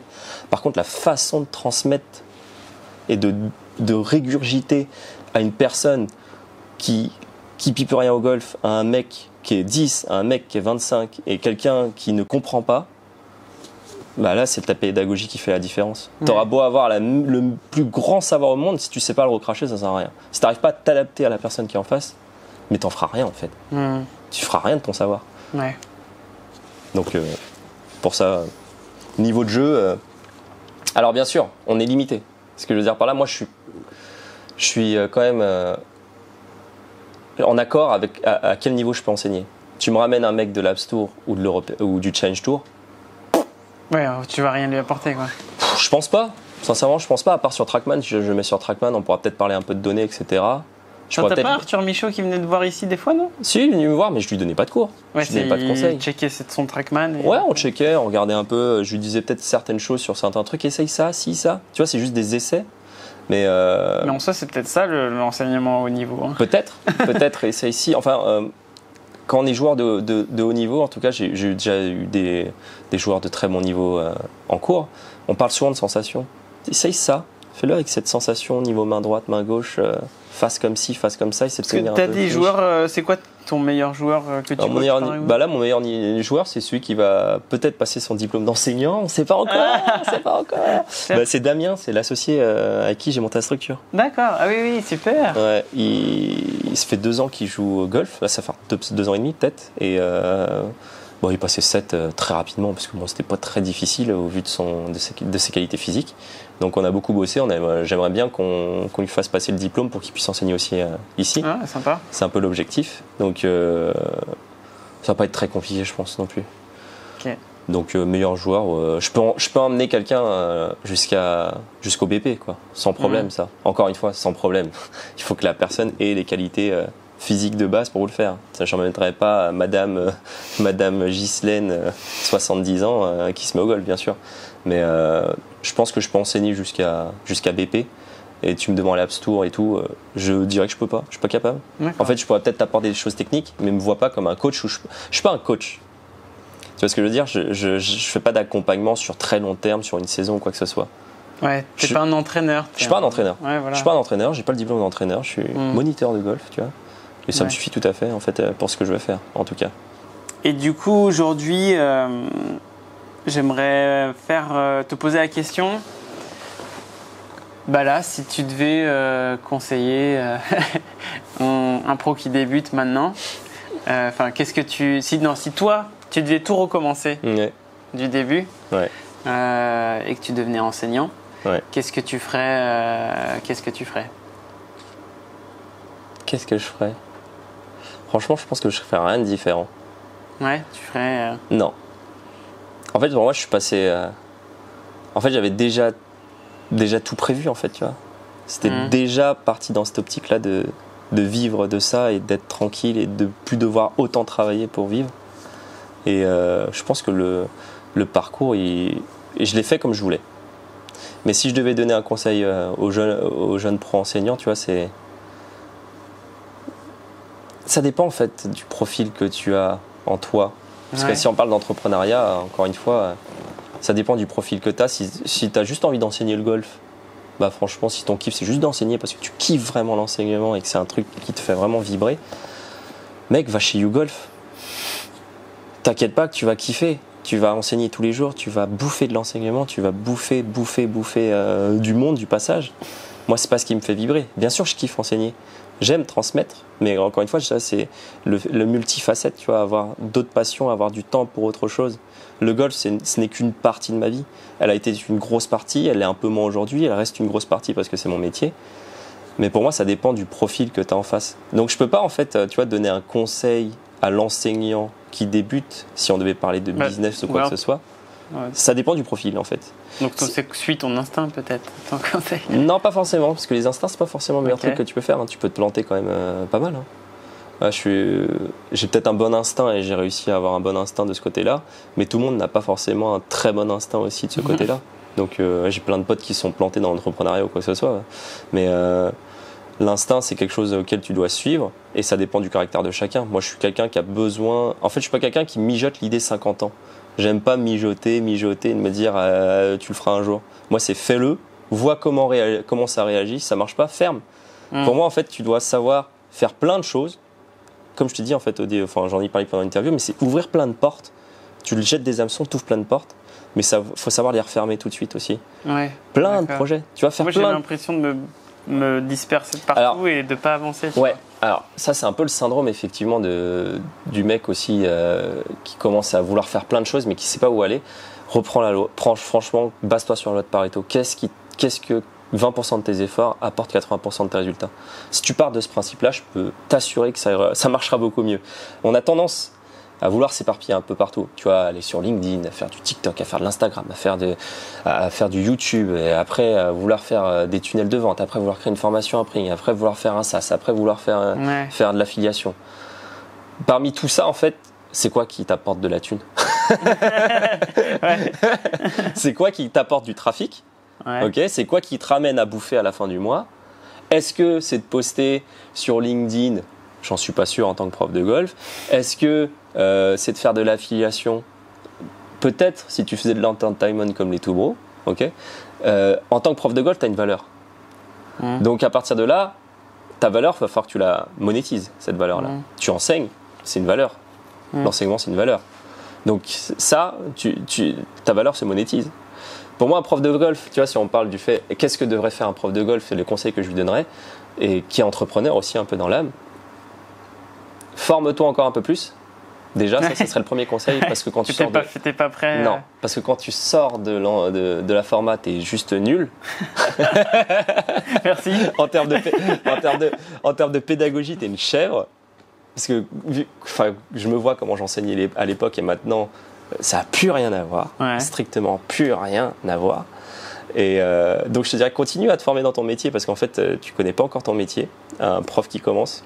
Et bouffe de la pédagogie. De la pédagogie, je dis bien de la pédagogie et pas de la technique ou quoi que ce soit, de la pédagogie. Rencontre de plus en plus de profils différents. Plein de profils psychologiques et psychomoteurs différents. Ça, c'est la première chose, parce que tu sais pas encore enseigner. Enfin bref, c'est pas contre toi, hein, c'est par rapport, je parle à un mec qui finit l'enseignement, sa format. Deuxième chose, si tu as l'envie de gagner ta vie en tant que prof de golf, tu as deux choix. Soit tu acceptes le salariat royal, tu prends entre 1500 et 2002 net par mois, tu es content.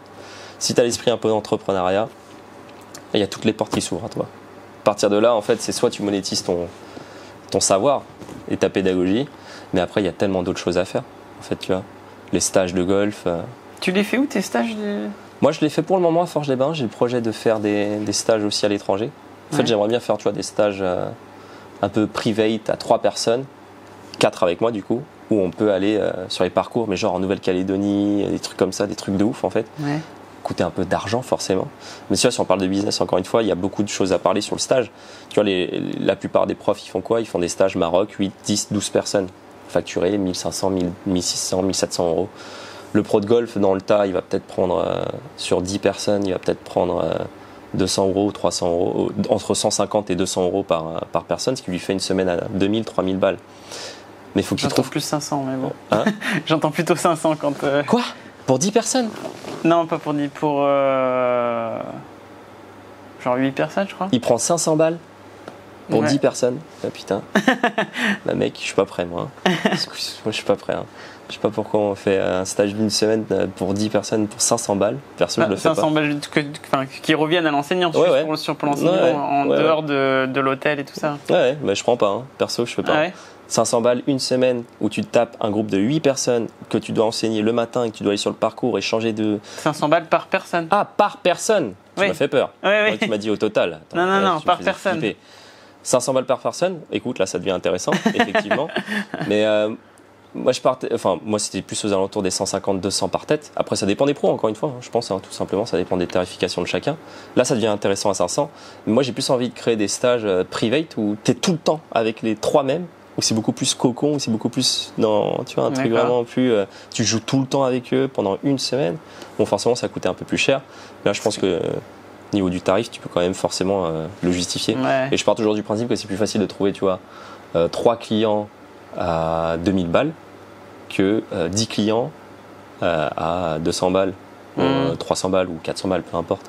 C'est quand même plus facile de ramener 3 personnes qui ont Parce qu'aujourd'hui, c'est une semaine. Tu fais une semaine intensive à Forges-les-Bains, c'est ça ou... Ouais, je fais parfois des 1 semaine, des 3 jours, des 4 jours, etc.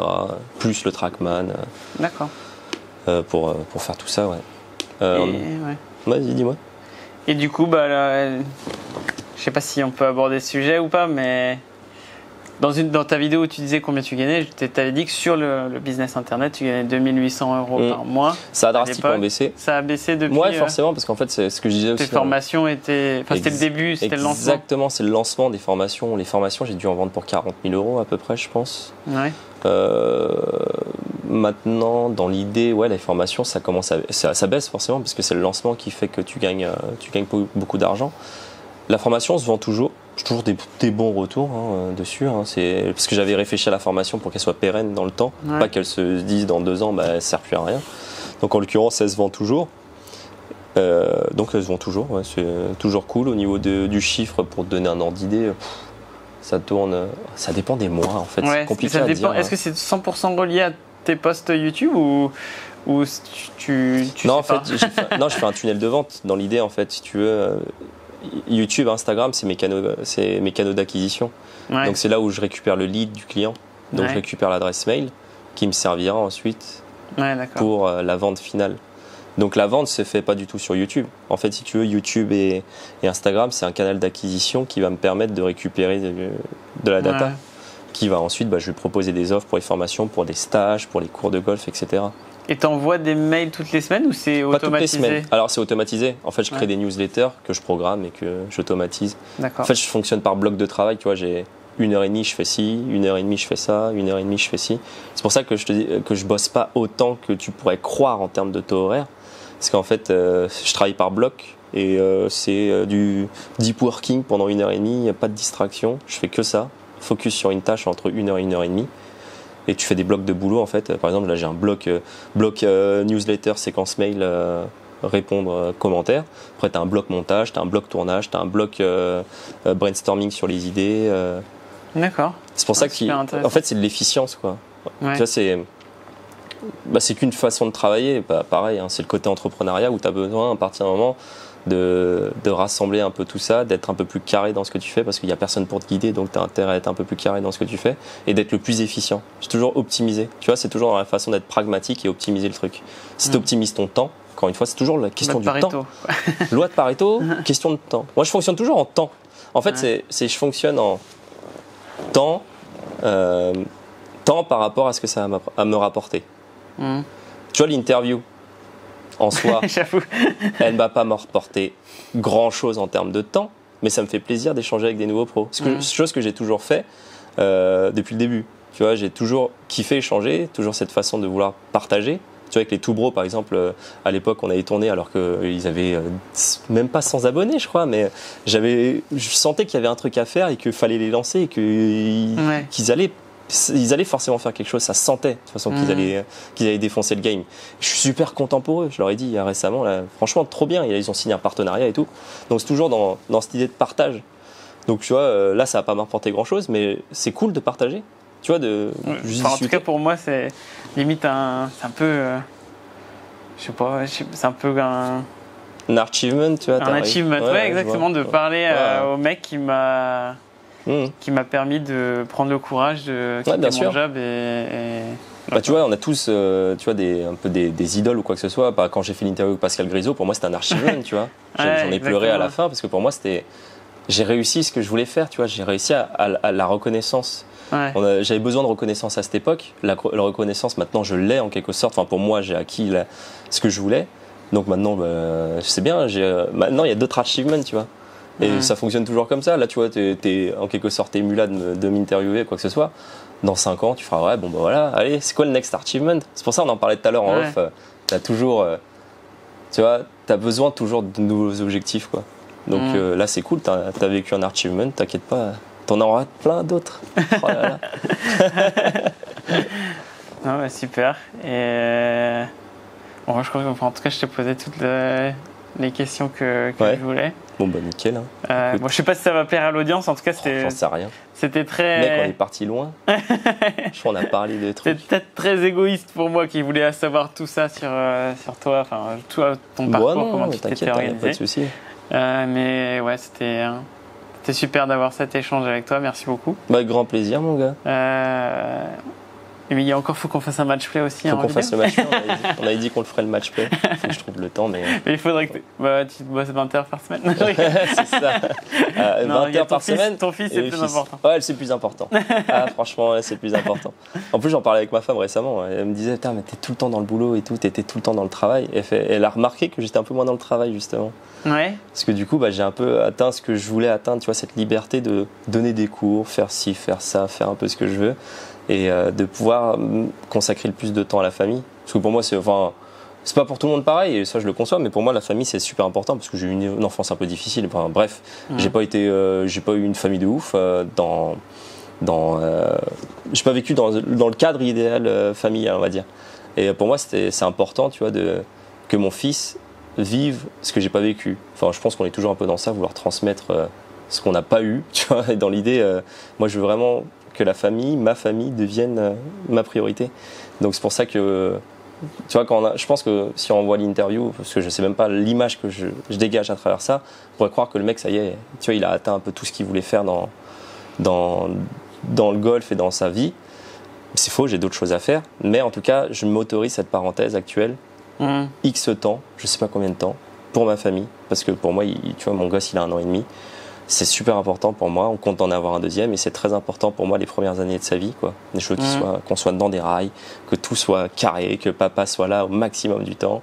Et tu travailles le week-end ou pas? Ouais, je travaille tous les week-ends. Ouais, quand même, tu travailles les week-ends. Mes repos, c'est jeudi, vendredi. Et c'est là que tu vois ton... H24, ouais, jeudi, vendredi. Avant, je mettais plus ce temps, tu vois, sur d'autres projets, mais maintenant, je passe du temps avec ma famille et je trouve que c'est le plus important. J'ai atteint un peu, tu vois, l'équilibre que je voulais atteindre, je pense. C'est plus ça. Bien sûr que je pourrais être encore plus libre, mais en fait, ça me fait kiffer, tu vois, l'enseignement. Tu vois, on pourrait croire que j'aime pas enseigner quand je raconte un peu ce que je fais. Voilà, j'aime bien beaucoup de choses, etc. Mais j'aime bien la façon dont j'ai organisé ma vie. Ouais, tu fais un peu d'enseignement. Donc, parce que là, oui, juste... actuellement, maintenant, t'as quoi, 12, tu m'as dit 12 heures tu m'as dit en off que tu faisais 12 heures plutôt pour Forges-les-Bains. Ouais, en Forges-les-Bains, ça tourne entre 12 et 20. Ça dépend vraiment des périodes, parce que, encore une fois, c'est période creuse, période estivale, vacances, etc. Ouais. Donc entre 12 et 20 heures. Et le reste du temps, c'est pour moi. Donc après, les cours indiv, je les répartis un peu comme je veux. Ça, je me débrouille, je fais ma popote. T'en as combien à peu près par semaine? Encore une fois, c'est très variable. Ouais, c'est chaud à dire. Hein. Ouais. T'as des semaines, je vais bosser 40, 50 heures de cours. Et d'autres semaines où je me ferme parce que je n'ai pas envie de bosser. Et du coup, je fais que mes heures minimum à Forges. Donc je tombe à 12 heures. Quand il n'y a vraiment personne, quand c'est les vacances, ça peut tomber quasiment à entre 5 et 8 heures, tu vois. Par exemple, pendant les grandes vacances, j'ai quasiment plus d'obligations à Forges. Et je me suis fermé plein de jours parce que j'avais pas envie de bosser. Parce que j'avais envie juste de profiter de la vie, d'être avec la famille. Donc tu as des jours où limite, tu as 4 heures. Tu vois, tu bosses 4 heures dans la semaine. Après, tu bosses la semaine suivante, tu bosses 7 heures. Après, tu as besoin d'un peu d'ouvrir le planning, tu ouvres 15-20 heures. Tu vois, c'est vraiment le fait d'avoir acquis cette liberté de moduler ta vie comme bon te semble. Et moi, j'avais vraiment besoin d'arriver à ça pour me sentir épanoui, quoi. Parce qu'en fait, c'est devenir maître de son temps. Je pense que c'est vraiment la chose la plus importante pour moi et pour la plupart des entrepreneurs. C'est d'être libre de son temps, quoi. Donc être libre de son temps, et ça veut dire quoi? Ça veut dire que là je peux saigner le tennis, j'y allais 3 fois par semaine, j'ai l'objectif de passer 15-2 au tennis. Ouais. Tu vois, je me mets des objectifs dans d'autres domaines, ou même dans le domaine pro. Mon directeur le sait, hein, on en a déjà discuté, je suis complètement transparent sur tout ce qui est travail, etc. Je suis pas du tout fourbe. Il sait que je compte peut-être quitter Forges dans 2 ou 3 ou 4 ans, et que j'ai envie d'écrire un livre. D'accord. J'ai envie de devenir, d'être sous la tutelle de André Taon, que vous devez connaître si vous regardez la chaîne des Golfiteurs, pour devenir club maker. Ah oui. J'ai envie d'autres choses, tu vois. Ouais, ça c'était le nouveau rêve. C'est mes nouveaux achievements. Ouais, tes nouveaux achievements. J'ai envie de continuer aussi à progresser dans la pédagogie, à passer à faire tous les TPI, par exemple. C'est un truc qui me ferait kiffer, tu vois.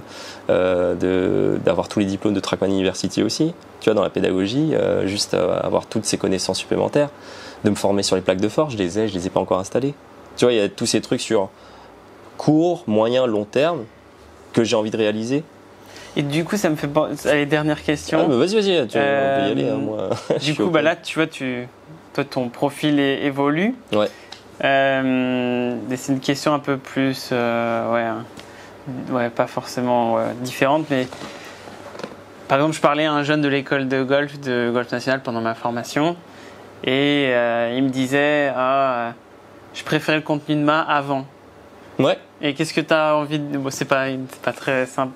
Ah non, moi, qu'est-ce que tu as envie de lui dire, par exemple, par rapport à ça? Moi, j'ai envie de lui dire, en fait, vu que t'as c'est parce que mon contenu a complètement évolué au fur et à mesure des années. Je fais ce que j'ai envie de faire.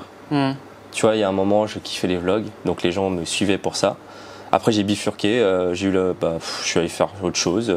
Là, en ce moment, je fais que des trucs sur Trackman parce que j'ai la structure et tout. Et c'est encore une fois, je fais ce que j'ai envie de faire. En fait, j'attire les personnes qui ont envie de me suivre, et ceux qui veulent plus me suivre, je m'en fous. Je cherche plus. En fait, j'avais besoin de cette reconnaissance, comme je te l'ai dit, de ce narcissisme, à toujours vouloir être vu par tout le monde. Maintenant, je le cherche plus parce que j'ai atteint ce que je voulais atteindre dans le domaine du golf. Et ça que les gens n'arrivent pas à comprendre, c'est que je ne cherche plus en fait à plaire. Je m'en fous.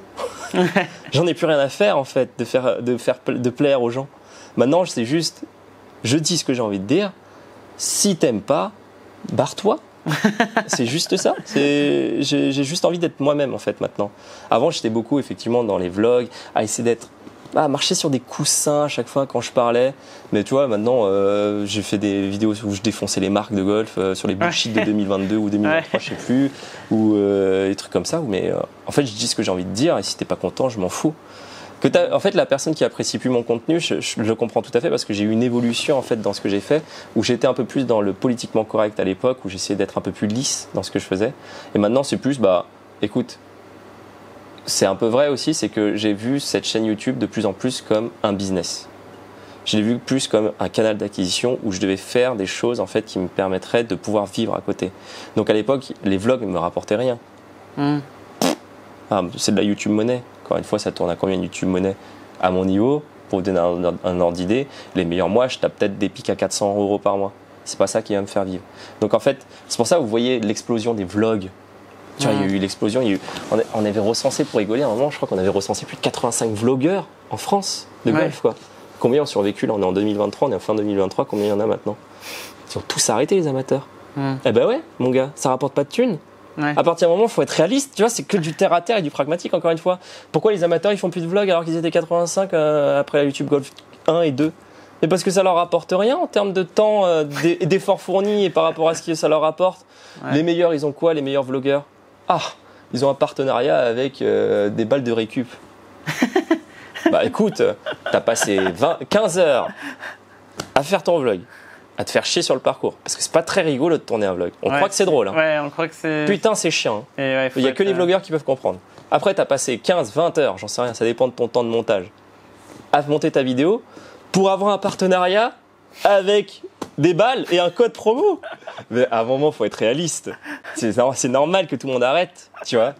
Encore une fois, c'est que pragmatique. Donc c'est impossible d'avoir le même modèle que des rickshaws ou des Anglais. Tu peux, mais pas en France. On le sait très bien. Les tout bros, comment ils fonctionnent, on le sait très bien.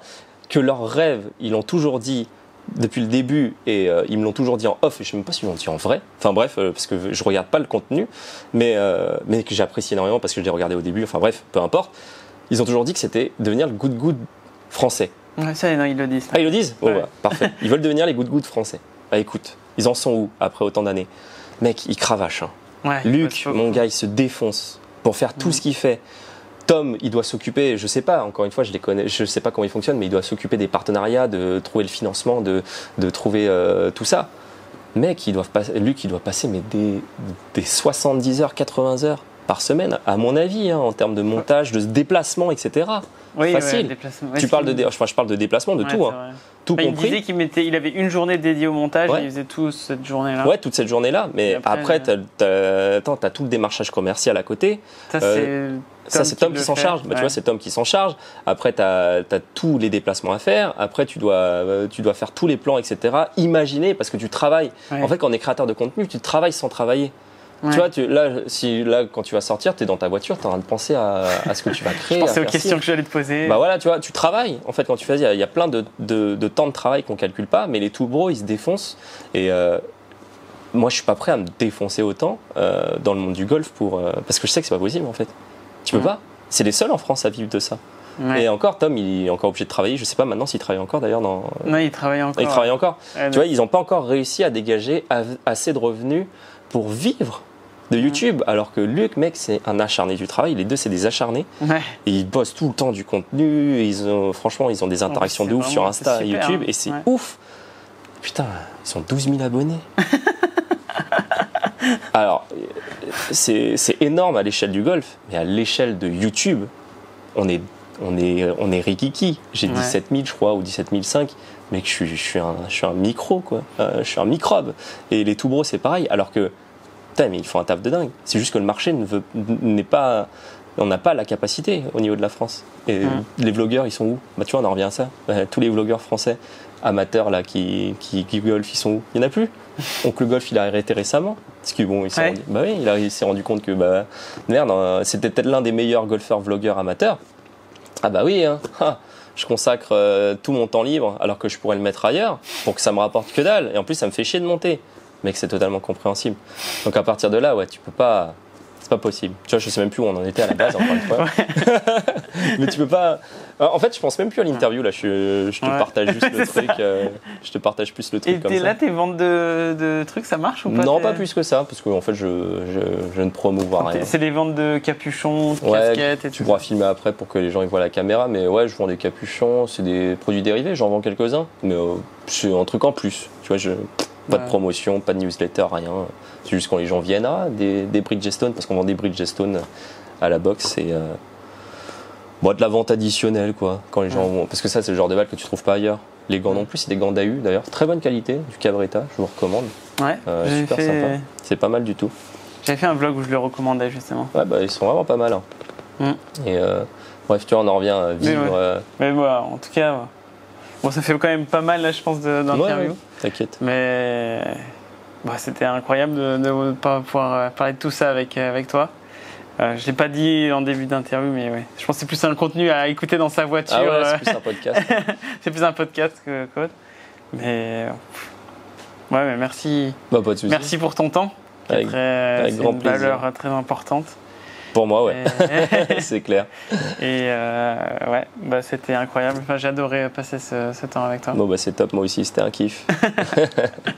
Merci. Je vais te laisser, ça y est. Merci beaucoup. Ciao. Ciao.